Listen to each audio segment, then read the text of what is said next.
আজকে আমি ঘরের মধ্যে খাবো ফ্রুট চাট, যেটা নাকি আপনারা পাকিস্তানের কাশ্মীরে দেখে থাকেন।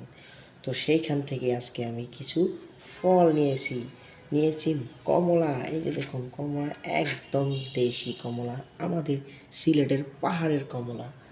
তো তার সাথে সাথে নিয়েছি দেখেন এখানে একবারে দেশি পেঁপে, যেটা নাকি আমাদের বান্দরবন থেকে আসে সেই পেঁপে।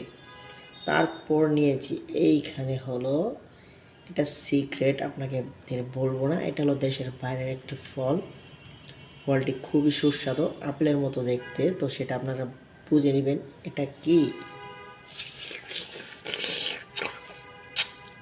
প্রচুর পরিমাণে রস এবং প্রচুর ক্যালোরি এই ফলের মধ্যে থাকে,